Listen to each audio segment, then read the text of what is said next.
kepunyaan Tuhan, kepunyaan Kristus yang senantiasa dijagai terus dalam kebenaran firman Tuhan. Malam hari ini kesempatan buat kita kembali merenungkan kebenaran firman Tuhan. Mari kita berdoa untuk menikmati kebenaran firman Tuhan malam hari ini. Betapa hati kami bersyukur Tuhan Yesus yang baik untuk setiap kesempatan yang Kau sediakan bagi firman-Mu terus menjadi perisai dalam kehidupan kami. Karena kami tahu hanya oleh kebenaran firman-Mu lah kami disegarkan lagi, dikuatkan lagi, dimampukan lagi untuk menghadapi hari-hari kami di depan, berjalan tetap bersama dengan Tuhan Yesus Juru Selamat kami yang setia. Terpujilah nama Tuhan kekal selama-lamanya. Hikmati Tuhan pembacaan perenungan kebenaran firman Tuhan pada malam hari ini, supaya setiap kami boleh menikmatinya dengan baik. Dalam nama Yesus kami berdoa dan mengucap syukur. Haleluya. Amin. Puji Tuhan. Kembali kita boleh ada menikmati hari kita lagi ya, meskipun dalam kondisi PPKM yang diperpanjang. Dan selama PPKM yang diperpanjang ini, biarlah kita pun juga ya di tengah-tengah pemberlakuan pembatasan kegiatan masyarakat ya, manusia. Kita mau juga membatasi kegiatan-kegiatan kita dari hal-hal yang lain, terutama untuk kita boleh kembali merenungkan firman Tuhan ya, karena firman Tuhan adalah perisai kita. Pembacaan firman Tuhan malam hari ini dalam Mazmur pasal 56. Kita akan merenungkan sebuah ayat yang pendek namun menjadi kekuatan yang luar biasa ya. Mazmur 56 ayat yang keempat. Sama-sama kita membacakan kebenaran firman Tuhan ini. 1, 2, 3. Waktu aku takut, aku ini percaya kepadamu. Haleluya. Ayat yang pendek, ayat yang tidak terlalu sukar untuk kita ingat ya. Namun ini adalah suatu mazmur ya, miktam dari Daud yang memberi kita kekuatan ya di tengah-tengah keadaan-keadaan yang seringkali membuat kita menjadi takut, gelisah. Tapi firman Tuhan malam hari ini datang mengatakan, berfirman kepada kita, pada waktu aku takut, aku ini percaya kepadamu. Ya. Ayat yang singkat ini merupakan satu miktam dari Daud, yaitu sebuah mazmur yang spesial ya. Kenapa dikatakan spesial mazmur emas ya? Karena mazmur ini menjadi satu ukiran dalam prasasti atau monumen tertentu yang Daud bangun ya. Bagian-bagian ini miktam ini nggak terlalu banyak di dalam Alkitab dituliskan, namun menjadi satu ukiran peringatan yang begitu berharga tentang bagaimana Daud menikmati penyertaan Tuhan yang luar biasa di tengah-tengah kondisi yang begitu sulit ya. Di dalam perikop ini dikatakan, judul adalah kepercayaan kepada Allah dalam kesusahan ya. Dan malam hari ini saya sengaja ya merenungkan firman Tuhan di tengah-tengah begitu panjangnya masa PPKM yang terjadi. Satu buah perenungan datang, PPKM, yaitu percaya pasti kita menang. Haleluya. Dan ini yang Daud lakukan, ini yang Daud nikmati ya, sehingga sebuah miktam, sebuah pernyataan ukiran yang luar biasa keluar dari ucapan Daud. Dan pada saat kita percaya ya, ini yang menjadi satu kekuatan kita, bahwa kemenangan Tuhan sudah sediakan ya. Namun apa yang dilakukan oleh orang-orang yang percaya tidak gampang mengatakan pada waktu aku ini percaya ya. Seorang jemaat pernah berkata kepada saya dalam ketakutannya, suatu ketika dia merasa takut dan dia hubungi saya katakan ayat ini, dia cuma bilang bahwa udah, ayat ini sudah dia sebutkan berkali-kali, tapi tampaknya kok tetap aja ada kegentaran. Nah, oleh sebab itu ayat ini mengajarkan kita selanjutnya di ayat yang di dalam ayat ini, apa yang perlu kita lakukan pada saat kita mengatakan pada waktu aku takut, aku ini percaya. Percaya yang seperti apa? Nah, indikasinya adalah yang pertama, ya, di dalam ayatnya yang kelima. Orang yang percaya akan melakukan hal ini. Ayat yang kelima dikatakan, kepada Allah yang firman-Nya kupuji. Kepada Allah aku percaya, aku tidak takut. Apakah yang dapat dilakukan manusia terhadap aku? Dan ayat ini dituliskan sekali lagi, ya. Perkataan ini dituliskan sekali lagi di ayat yang ke-11, ya. Kepada Allah firman-Nya kupuji, kepada Tuhan firman-Nya kupuji. Orang-orang yang percaya akan sungguh-sungguh setuju memuji kebenaran-kebenaran firman Tuhan, perkataan-perkataan Tuhan, ya. Sehingga perkataan dari firman Tuhan inilah yang membuat kita menjadi kuat lagi, tidak merasa gelisah, ya, membangkitkan sesuatu hal yang mendatangkan iman, kemenangan dalam kehidupan kita, ya. Sehingga bukan sekedar ayat ini pendek dan udah disebut berulang-ulang, tapi ini yang kita mau lakukan, yaitu memuji, setuju, sepakat dengan firman Tuhan, ya. Dan di dalam dunia psikologi, waktu kita berkata terus-menerus, pada waktu aku takut, aku ini percaya kepada Tuhan. Pada waktu kita memperkatakan firman Tuhan dalam kehidupan kita, memperkatakan tuh setiap masalah-masalah kita, ya, kita memberi kekuatan, motivasi dari kebenaran firman Tuhan, bukan dari kekuatan manusia yang terbatas, ya. Ini yang kita lakukan pada waktu kita takut, pada waktu keadaan-keadaan menjadi menggelisahkan, tapi percaya kepada Tuhan, percaya dengan memuji firman-Nya, mengakui kedaulatan firman Tuhan, ya. Semua hal memuji, sepakat dengan semua firman Tuhan. Kita tahu dalam firman Tuhan bukan hanya ada hal-hal yang baik. Firman Tuhan kadang-kadang mengingatkan kita tentang penderitaan yang harus kita dengan sukacita hadapi, ya. Segala firman-Nya kita puji, ya. Baik itu tentang kehidupan atau mati sekalipun, penderitaan atau kesukaan, berkat atau apapun yang datang menjadi penderitaan bagi orang-orang percaya. Namun kita sepakat, kita setuju semua firman Tuhan baik dan benar. Lalu hal yang kedua, dalam percaya itu apa yang dilakukan? Orang yang percaya akan, ayat yang ke-13, selanjutnya kita diberikan pengertian yang baru, diberikan pengertian lebih lagi. Ayat yang ke-13 dikatakan, nazarku kepadamu ya Allah akan kulaksanakan, dan korban syukur akan kubayar kepadamu, ya. Setelah kita memuji firman-Nya, yang firman-Nya kita puji, kita akui, ya. Gak sekedar kita akui dengan ya, tapi di sini dikatakan dilaksanakan, melakukan bagian-bagian dari firman Tuhan. Mungkin itu menjadi satu nazar kita kepada kebenaran firman Tuhan, berkomitmen kembali, ya. Ini yang dilakukan. Tengah-tengah kita berkata, pada waktu aku takut, aku ini percaya. Percaya yang seperti apa? Percaya yang bertindak, melaksanakan segala kebenaran firman Tuhan, melaksanakan janji-janji, mengikat hidup kita dengan janji-janji kebenaran firman Tuhan, ya. Sehingga pada saat kita percaya, ya, selanjutnya ada satu kepastian. Percaya pasti kita menang. Pasti seperti apa? Perenungan ini datang dari dalam kitab Roma pasal yang ke-8. Roma pasal ke-8 tentang satu kepastian yang diberikan, ya, yang dinyatakan oleh Rasul Paulus dalam pengajarannya. Ayatnya yang ke-32. Kembali judul dari Roma 8 ayat 32 ini dikatakan tentang keyakinan iman. Haleluya, ya. Ayat yang ke-32.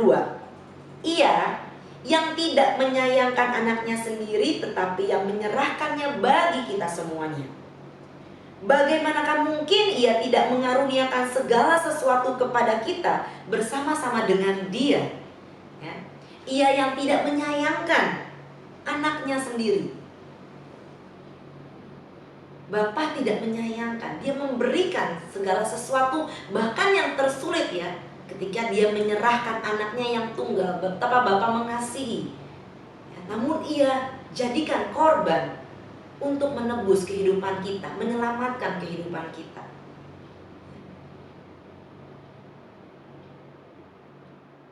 Bagian yang tersulit dia sudah selesaikan, sudah dia kerjakan. Dan selanjutnya dia 32 itu dikatakan, bagaimana mungkin ia tidak mengaruniakan segala sesuatu kepada kita bersama-sama dengan dia. Artinya apa yang Tuhan sudah kerjakan lewat kayu salib, meskipun itu hal yang berat, ya, dia harus menanggung dosa isi dunia, tapi dia kerjakan buat kita. Di pasal 5 ayat yang ke-8 malah dikatakan, bahkan ketika kita masih berdosa, tapi Tuhan jadikan kita milik kepunyaan Tuhan dengan mengaruniakan anaknya yang tunggal. Dia lepaskan, dia relakan. Dan apalagi hal-hal yang lainnya, ya, dia pasti akan sediakan, dia pasti akan berikan untuk menjamin keselamatan kita. Oleh sebab itu, biarlah kebenaran firman Tuhan memberi kita satu kepastian. Pada saat kita percaya, ada kepastian, jaminan, yaitu peroleh kemenangan. Karena di selanjutnya kita terus menyimaknya, kemenangan bahkan dikatakan di ayat yang ke-35, ya, kemenangan yang luar biasa, ya, sehingga tidak ada hal-hal lagi yang akan memisahkan kita dari kasih Kristus. Ya, saya bacakan, siapakah yang akan memisahkan kita dari kasih Kristus? Penindasan, atau kesesakan, atau penganiayaan, atau kelaparan, atau ketelanjangan, atau bahaya, atau pedang. Ya. Lanjut ya, 37 dikatakan, tetapi dalam segalanya itu, dalam semuanya itu, kita lebih daripada orang-orang yang menang oleh Dia yang mengasihi. Sebab itu dalam keadaan apapun, ya, ketika kita memuji firman Tuhan, ketika kita sepakat dengan firman-Nya kupuji, itu artinya kita sepakat dengan kedaulatan Tuhan. Bahkan hal-hal yang mungkin hari-hari ini, angka kematian, ya, begitu banyak, tidak juga terhindar dari orang-orang percaya harus berpisah lewat kematian dengan anggota keluarga karena bahaya COVID ini, ya. Namun biarlah kepada firman-Nya yang kita puji, kita mau percaya, karena tidak ada hal-hal yang dapat memisahkan kita, ya. Ayat 38 di dalam kitab Roma tadi kita lanjutkan, sebab aku yakin, amin, bahwa baik maut maupun hidup, haleluya, baik malaikat-malaikat maupun pemerintah-pemerintah, baik yang ada sekarang maupun yang akan datang, hal-hal yang kita tidak tahu lagi, atau kuasa-kuasa, baik yang di atas maupun yang di bawah, atau sesuatu makhluk lain, tidak akan dapat memisahkan kita dari kasih Allah yang ada dalam Kristus Yesus Tuhan kita. Haleluya. Bahaya apapun tidak dapat memisahkan kita. Amin. Selama kita menaruh pengharapan kita, percaya kita kepada Tuhan, kemenangan menjadi bagian kita. Menghadapi apapun, kita menjadi orang-orang yang lebih dari pemenang. Oleh sebab itu, mari PPKM, ya, percaya pasti kita menang. Dan kata darurat yang mengikuti di belakangnya, ya, karena hari-hari ini kita dengarnya darurat, ya, kita masih diperpanjang sampai akhir minggu ini. Mari tetap bersuka cita. Darurat karena apa? Ya, hal ini tetap disematkan mengingat, ya, betapa mudahnya kadang-kadang hati kita, ya, disimpangkan lagi dengan berbagai ketakutan. Namun malam hari ini, biarlah hal yang penting, hal yang luar biasa Tuhan sudah sediakan buat kita. Kita mau tetap pegang teguh. Amin. Kita tetap percaya dalam segala keadaan. Percaya pasti kita menang. Puji Tuhan. Biarlah renungan malam hari ini menjadi kekuatan buat kita senantiasa terus menaruh iman kita kepada Tuhan yang memelihara, menjaga kehidupan kita. Sehingga apapun yang terjadi, kita tetap tahu kemenangan sudah menjadi bagian orang-orang yang mengasihi Tuhan. Haleluya. Kita tundukkan kepala, sambut kebenaran firman Tuhan, terima dengan lemah lembut setiap firman Tuhan yang akan menyelamatkan jiwa kita. Terima kasih Tuhan Yesus yang baik. Di tengah keadaan-keadaan yang semakin tidak pasti, tapi kami punya satu kepastian yang luar biasa bersama dengan Tuhan. Kami akan mengalami kemenangan lepas kemenangan. Karena itu tolong berkati hati dan pikiran kami senantiasa melekat, terpaut kepada Tuhan. Pemberlakuan pembatasan kegiatan ini Tuhan Yesus membuat kami juga membatasi kehidupan kami dari hal-hal yang mencemarkan kami. Namun kami mau senantiasa mengambil waktu-waktu yang terbaik, memberikan tempat buat Roh Tuhan bekerja dengan lebih luas, memberkati kehidupan kami dengan damai sejahtera Tuhan. Meskipun kami menghadapi tantangan-tantangan, meskipun ada di antara kami juga yang mengalami sakit penyakit, kami percaya kemenangan sudah menjadi bagian kami. Ada kesembuhan, ada kelepasan yang Tuhan sediakan buat kami, sukacita, damai sejahtera, hal-hal yang luar biasa, jaminan yang Engkau sediakan buat kami Tuhan Yesus, untuk kami tetap menjadi orang-orang yang lebih daripada pemenang oleh Engkau yang mengasihi kami. Pujilah nama Tuhan kekal selama-lamanya, memberkati seluruh pekerjaan-pekerjaan kami, pendidikan anak-anak kami, bahkan bangsa dan negara kami menghadapi situasi-situasi ini. Biarlah kami semakin menjadi masyarakat yang taat untuk segera dapat dikendalikan ya laju peningkatan penyakit ini Tuhan Yesus. Tuhan yang ikut bekerja di dalam segala sesuatu, dan kami serahkan kehidupan kami ke dalam tangan Tuhan. Terpujilah nama Tuhan kekal selama-lamanya. Terpujilah firman-Mu. Dan dengan ucapan syukur kami akhiri renungan kami malam hari ini. Haleluya. Amin. Percaya pasti kita menang. Haleluya. Tuhan Yesus memberkati.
Gerejaku adalah rumahku.